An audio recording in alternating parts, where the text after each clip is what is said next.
Hey everyone, I'm Rick Beato. Episode 72 of What Makes Us Sound Great featured the Australian instrumental progressive band Plini, which is fronted by the guitarist himself. That featured the song Electric Sunrise.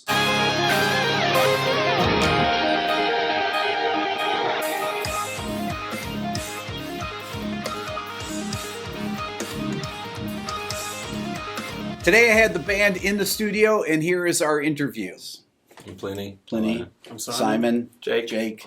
Chris. So they're in town here. They're playing with Periphery. They're on a tour. You guys have been out touring on this tour for how long now? No idea. 2 weeks. More than a week, I think, right? Yeah, just 2 weeks. Every time I see them post on Instagram, there's a massive crowd of people at the gigs. But Plini told me that it's a wide-angle lens. It's a wide-angle lens. In Photoshop. Yeah. So I've featured the band on my channel on What Makes Us Sound Great. I did the song Electric Sunrise probably about 6 months ago or so. And known about them for, I don't know, probably 2 years. Probably since 2016, I think. Steve Vai turned me on to you guys. My question is this. Why has instrumental progressive music that's guitar-based, why is it doing so well right now? No idea. I think guitar's always been relatively popular, and now it's just people are getting more into doing it, writing riffs as opposed to solos, and that's why the music kind of sounds like it does now. Yeah, I also think there's like the typical trajectory of the shred scene from the 80s dying off pretty quickly in the 90s, and I kind of guess it's like a resurgence of shredders and, you know, technical guitar playing at that level. But there's also, it kind of becomes more of a thing where it's really focused on the composition as well, where I think that probably makes it a little bit more appealing to the common listener, you know, whereas opposed to, I guess back then, trying to show someone that's just like, you know, 3 power chords and like a 64-bar shred solo might not always be that interesting to everyone. Yeah, I don't know. I think that might be part It's of interesting to me, but yeah, I mean, I can dig that. I think YouTube had a lot to do with it as well, because it's now 14 years after YouTube began, and that's probably the amount of time it takes for people to have so much access to the content of VHS tapes from the 80s and 90s that are suddenly there, that the technique and musicianship of people has just skyrocketed because of that access. What do you think? Yeah, I think the internet has definitely played a big role in it. Like, I'm pretty slow on most things like that, and I came to Plini pretty late. But it was only because Simon, we go back a long way, and he was playing on an EP, and I was like, well, what is this? Let's check this out. And I was just like blown away. It was the End of Everything EP, and yeah, completely blown away. And I was like, how is my friend from the central coast of Australia playing with Marco Minimum? Like, what's going on? And yeah, I was pretty late to it, but it just like, I think all of this has really, it's been interesting the last couple of years seeing it explode, like seeing bands like Chon and Animals as leaders just, and then seeing Plini as well, like just explode over the last couple of years. It's been pretty interesting from someone that was kind of coming from outside of that world a little bit more. Yeah, you weren't really listening to any of this stuff. No, not at all. So it was, it's pretty crazy. So, Plini, talk about social media, Instagram, things like that, and how you guys use it to not only promote yourself, but you guys actually talk about other groups that you play with. Not only that, but you also about the gear that you guys play. Yeah. Talk about that, about how important that is to what you're doing.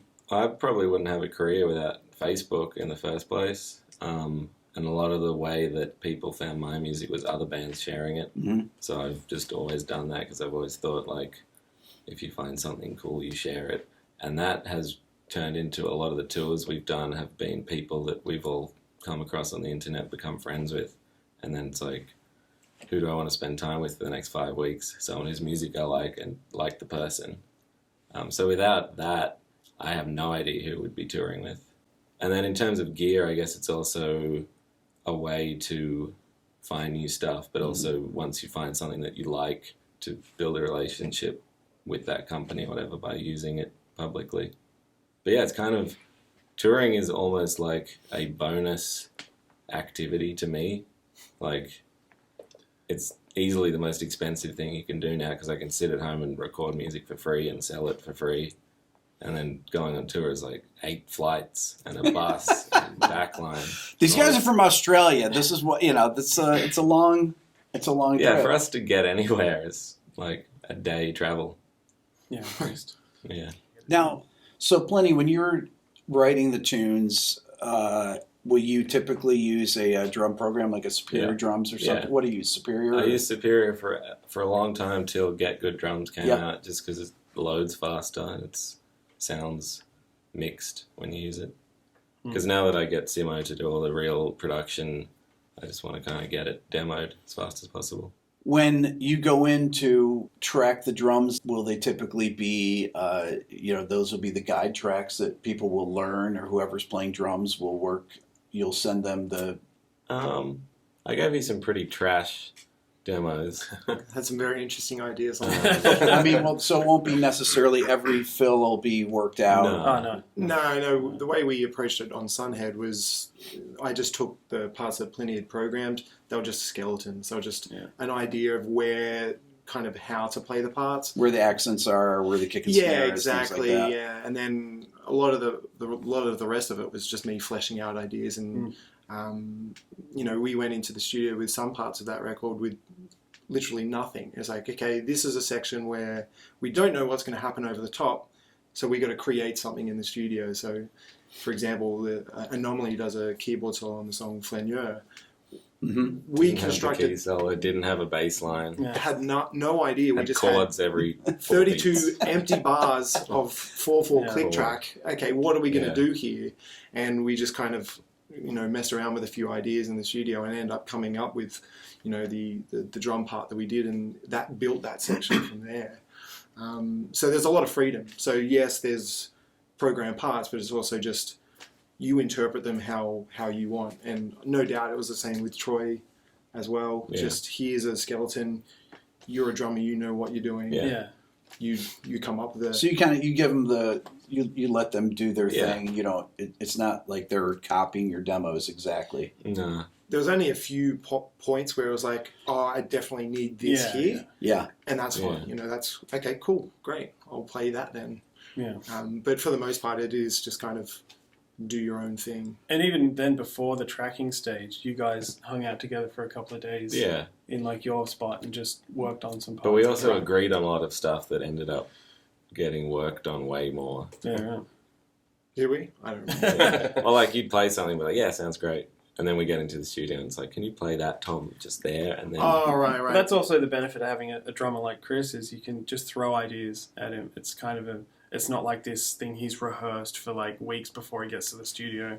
I mean, he has, but at the same time, I'm prepared. There's a lot of flexibility, which is really helpful, especially in this sort of stuff when Plini's been in his own world with demos, and I actually prefer not to hear anything before I get to the studio, just because I can kind of put my producer hat on and give an honest opinion if I think a section's kind of funny or if we should change something. And Chris has got his own thing, being the guy playing the drums, so it's cool to be able to bounce between those three very different perspectives, and it works out, I think. So when you guys are recording, will you do DI tracks, or will you give so then you'll reamp or use a plug-in or something after? Yeah. Will you reamp through an X Effects or use your Plini plug-in, or what Pretty much anything. whatever it takes. The last record we did, we were touring all over the place while I was trying to mix it. So amps weren't really a possibility.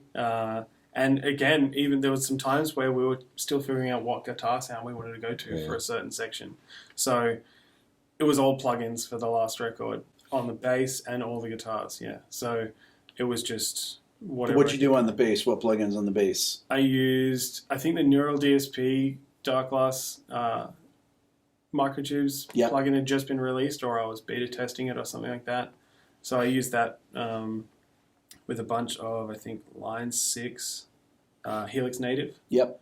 That, pretty sure that was pretty much the bulk of it for the most part. I might have actually used a Boss HM2 the heavy metal, like the Swedish sounding thing, for some very gnarly sounding sections. But just a little blend in it, just to kind of sound pretty ridiculous, but it had its moments. But that was basically it.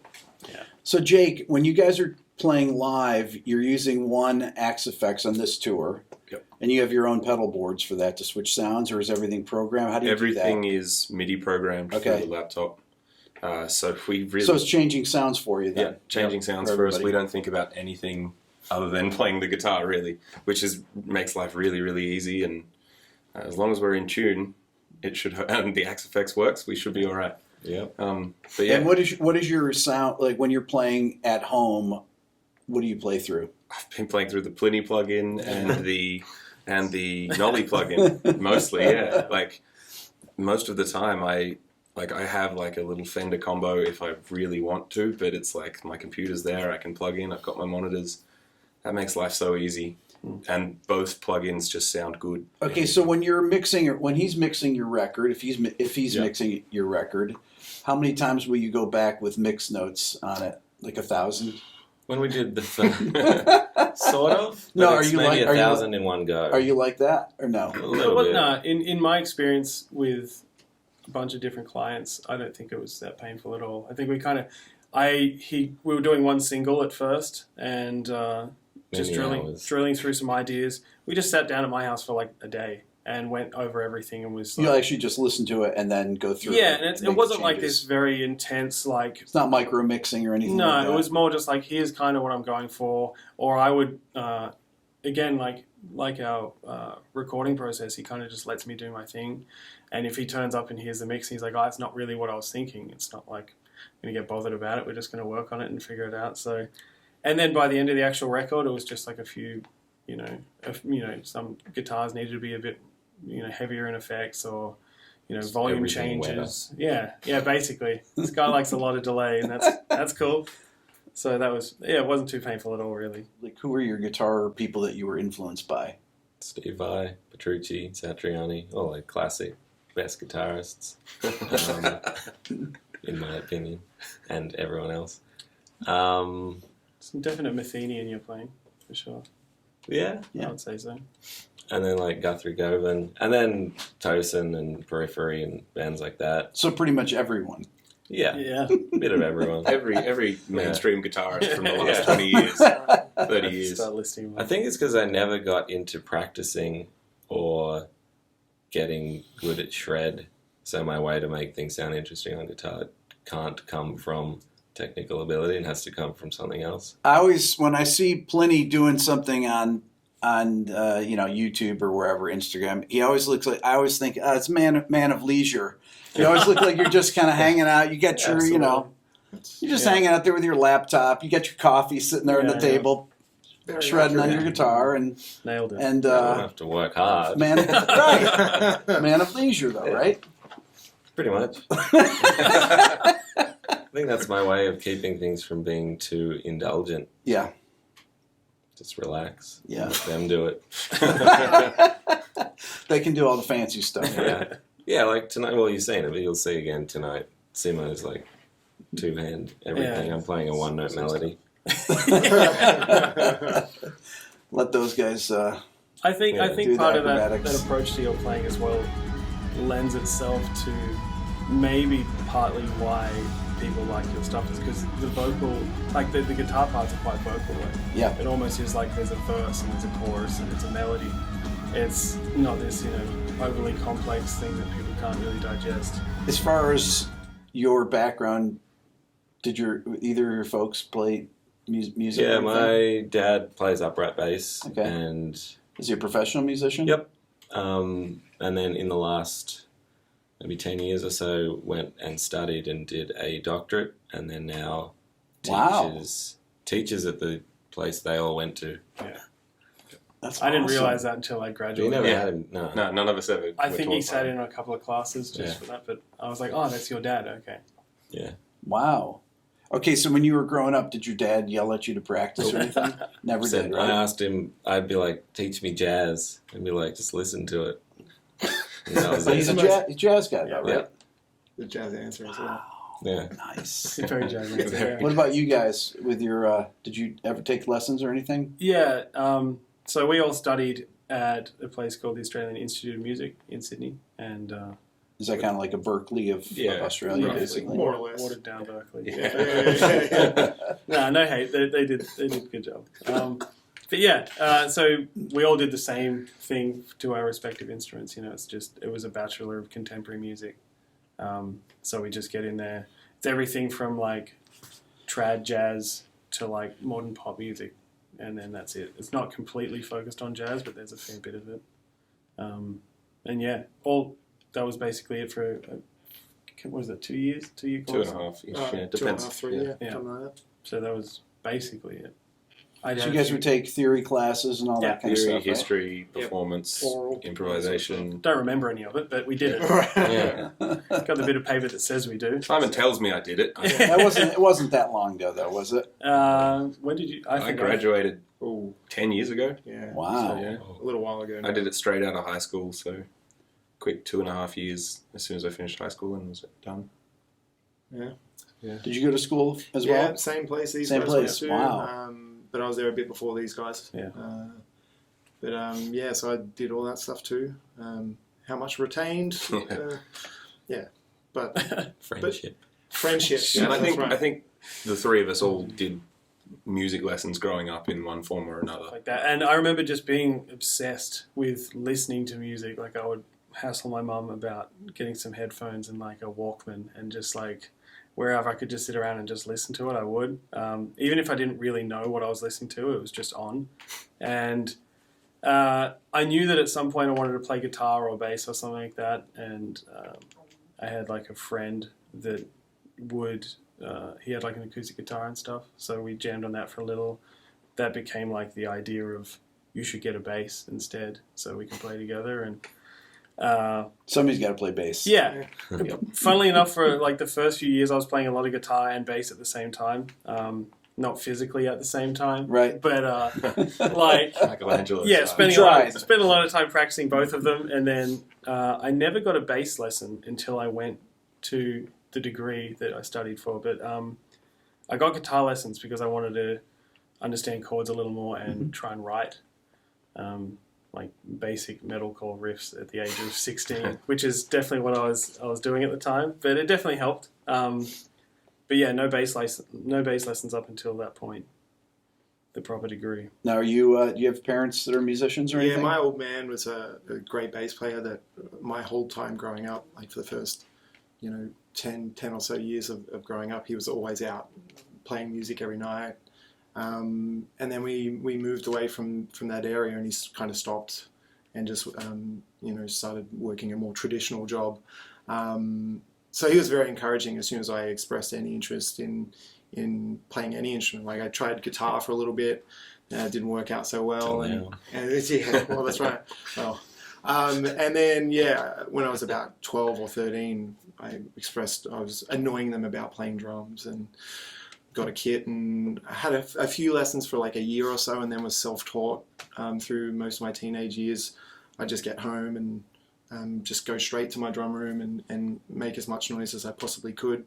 And then when I studied at the Institute of Music, that's when a lot of doors started opening in terms of like what I was listening to. It wasn't just punk rock or Metallica or something like that. It was like, oh, Miles Davis. Okay, what's this about? There you go. Yeah, exactly. So that really expanded a lot of my my listening habits and how I played as well. Still a lot of Metallica though. Still a lot of Metallica, but with a bit of Mostly thrown in. Metallica. Yeah. Well, it's not untrue, but yeah.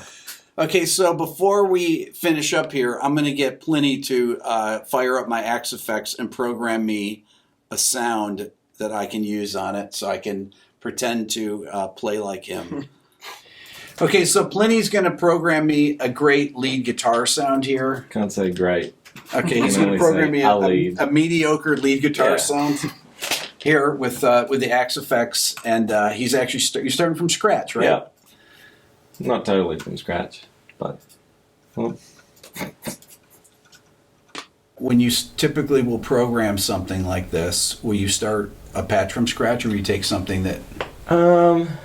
I haven't made a patch from scratch since Matt Picone did one for me in rehearsal in 2017. Good old Matt.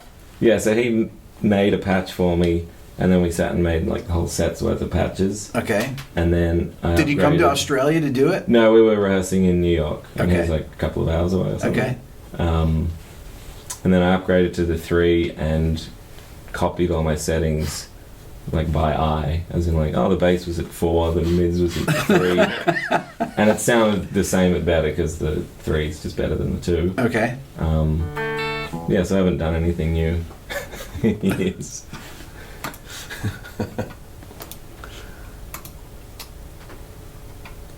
But yeah, this is what most And of my what patches look like. what amp will you use on this?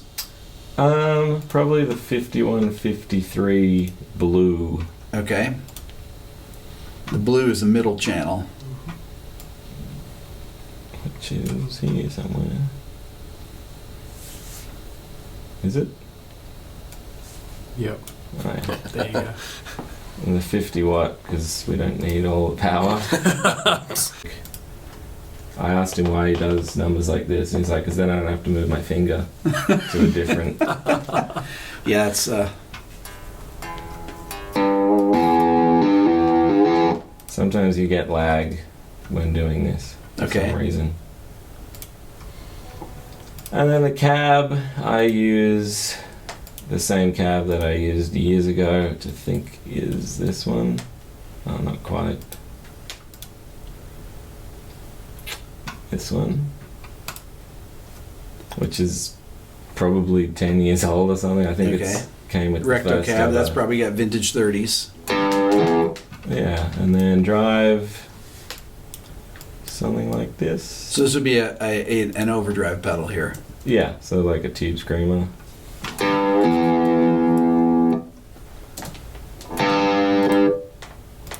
Maybe make that less. Compressor for my weak little hands.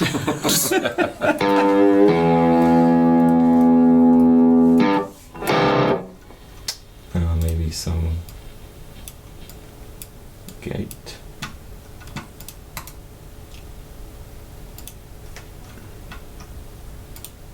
I've never seen this.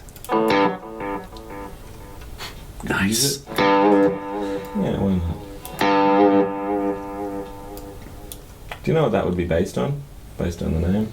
I'm not sure. Is this a modulation delay? Is that what it says? Deluxe Mind Guy. I have no idea what that would be. Chris Angel. Mind guy. What would that be? Yeah. Rich Hall. That's nice. Simon's just sitting here judging your tone creation. What do you think, Simon? How's he doing? He's Okay. moving fast. That's how you want it. Very important. This is the thing that's maybe important Okay. because it's a digital thing, Yeah. is to just get rid of the top end that doesn't exist in a real cab. Okay. So I typically do that for live at least.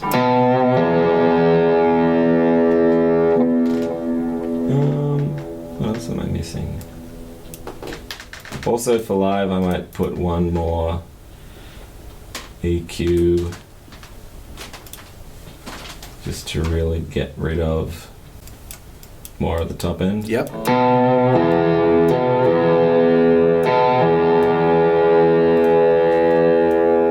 So this is like a medium gain sort of thing. I make it pretty warm. Actually, Simo adds a lot of treble to what, I don't know why I did that. Like when I sent him the demos, my mix is like there's nothing over 5K. Yep. And I don't know why. Do you know why? More like 1K. But yeah, it was very dark. I think he's just got a sensitivity to high end, which is common.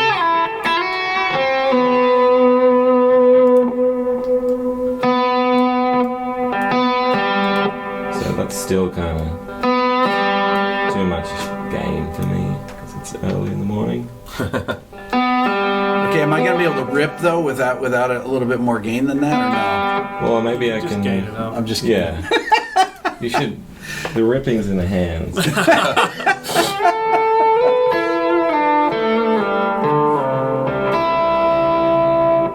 Probably get more stereo and wet. There you go. Yeah. Oh, like it.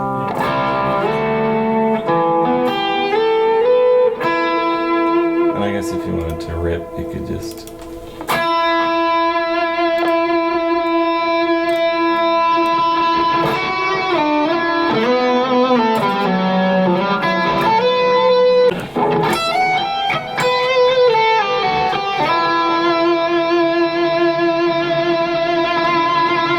Now, will your lead tones typically have that much gain? No, I'll be way down here. Okay.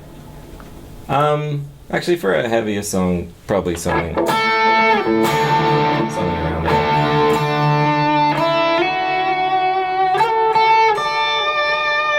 Beautiful. Jake, Sure. you have an SG, right? I have an SG. So it hasn't been set up in a while.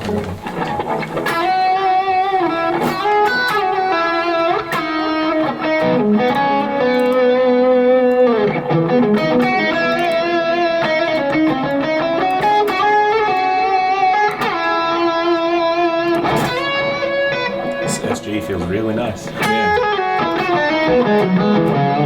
I love that guitar. 65.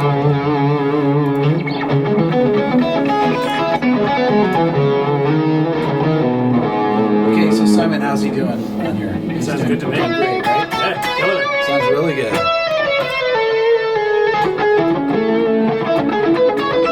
So, Plini, are you saving? Do you save this as you're doing it? How do you do I will this? probably turn it off without saving it. No, come on, man. You're gonna save it for me, There you right? go.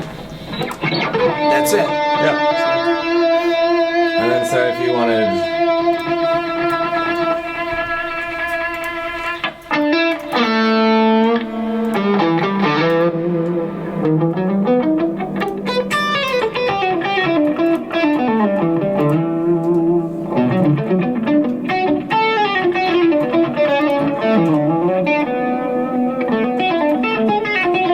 Yeah.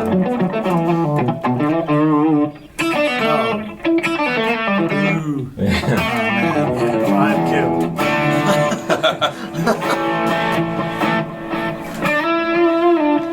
So with these things like the chorus, if you have the foot pedal, then you could theoretically just mute those particular effects, you right? can assign all the switches to whatever you want. I have the foot switch over there. I haven't pulled it out yet. Never touched one. But now you've set it up though, so I can really use it for something. Yeah. So we can make. Are these scenes that you're setting up? Yeah. Okay, so that's what scenes are.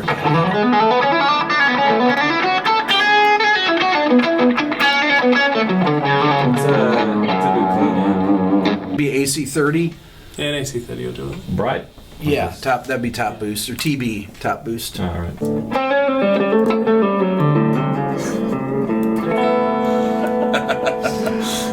Playing the Guitar Pro themes on a. What year did you say this was? That's 65. 65. That's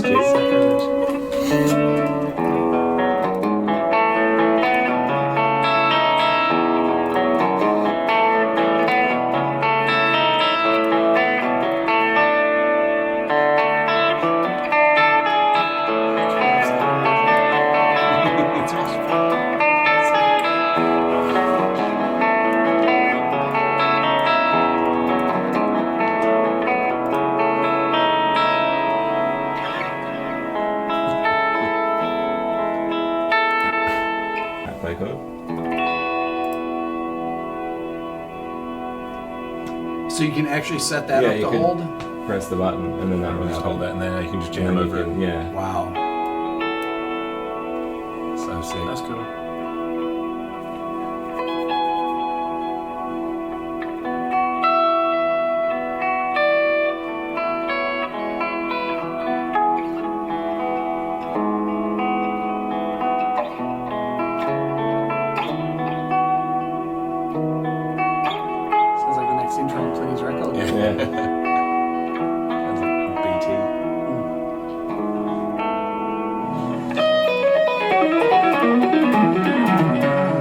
like to thank the whole band. Guys, thank you for coming in. Thank you for having us. Check out, what should they check out? Follow them on Instagram. Everybody has an Instagram. I'll put it in the comments below in the description. If you don't know Plini's music, go to Spotify and check it out, or go to Apple Music or wherever. You can watch it on YouTube even. And thanks, guys, for coming in. Looking forward to the show tonight. Thanks again, man. That's all for now. Please subscribe here to my Everything Music YouTube channel. If you're interested in the Beato book or t-shirts, coffee mugs, anything to support the channel, that's how I make a living, go to my website at www.rickbeato.com. Follow me on Instagram at rickbeato1. Check out the new Beato ear training method. Go to beatoeartraining.com and watch the introduction video. And if you want to support the channel even more, think about becoming a member of the Beato Club. Thanks for watching.